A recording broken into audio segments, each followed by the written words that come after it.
What's up YouTube? Welcome back to another video. Today's video is going to be a review on the Power Rangers Lightning Collection Dino Charge Gold Ranger, or if you guys are familiar with the Super Sentai series, it's going to be Kyoryu Gold. So this is the older packaging. This one came out a few years ago.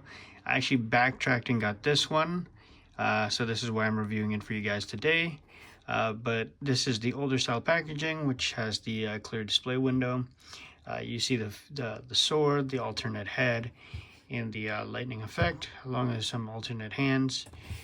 And then on the back, you get a display of the figure itself. Not too much with this packaging, so let's get into the figure. Alright, so here's a look at the figure itself.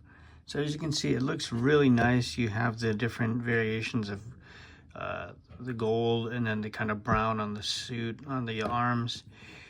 You get the morpher, which is painted pretty nicely. I know it's not as detailed, but I think it looks really good. And then you do have the the shoulder pads. So, and it also comes with the alternate head. So this is Sir Ivan of Xandar. I'm gonna be honest, I'm not too familiar with the Dino Charge show.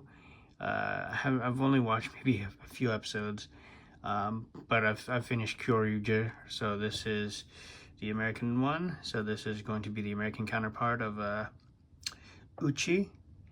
And then here you have his sword, Xandar Thunder, or I guess in the Dino Charge show it's a Terra sword, I believe, something like that. It's cool. It even opens up for the beast batteries and whatnot. That's pretty cool.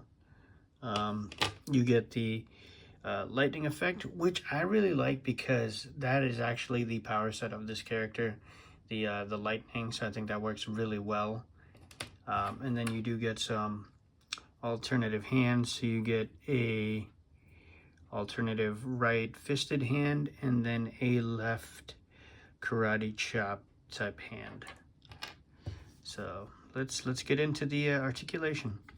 So this figure can move up and down, pretty standard. I think nowadays, because this is an older figure, one thing that I do notice is that like the joints itself are a little bit more forgiving, right? Like they're a little bit more looser. I feel like the ones nowadays, like especially like when moving the arms up and down, they really get like stuck a lot more easier. This one I don't feel has that problem. You do get the waist crunch, which is nice. You can move the belt down. This one, I like these older figures because they don't have the drop down hips. I'm not a big fan of that. I know some people really like that. But me personally, I'm not. So he has, thigh swivel, and then shin swivel, double jointed legs, bicep swivel, double jointed arms. Pretty standard stuff. I really like it. I think that this is just a great addition. Okay, so that concludes my review of the Dino Charge Gold Ranger.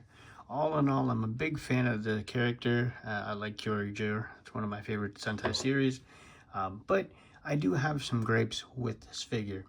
One gripe would be that I wish that, although it's cool that it can open up because that's from the show, so that's part of the character, that's part of the weapon. I wish that it didn't open up just because I can feel it like opening up at times. So I wish there was a way where it could lock, that type of thing, right? So I wish that was a little bit done better on the sword. And then on the morpher itself, now this is completely from the show as well. I like that he can grip the morpher that's always been on there. It would be cool to kind of get him to be able to hold the sword with two hands and still have the morpher on, but truth be told, I don't think that's an option. Now you can remove the morpher and still have him hold the sword with two hands, but unfortunately you wouldn't have the morpher on him, which is it's a staple look for the character. Ultimately, I think that this is definitely a win if you guys are looking to complete your Dino Charge team. By now, a lot of people already have this figure, but if you don't have this figure, I do recommend looking around because right now prices on this guy are pretty crazy. I was fortunate enough to get it for a decent price, a little bit above retail, but I've seen figures being sold upwards of 90 bucks, which is nuts. I would never pay that much for this figure, even how cool he looks, but definitely not worth that. So again, keep checking. So with that being said, guys, I hope you like this review. It's a little bit shorter review, but nonetheless, I hope you guys like it. So with that being said, thank you so much for watching. Take care. Peace.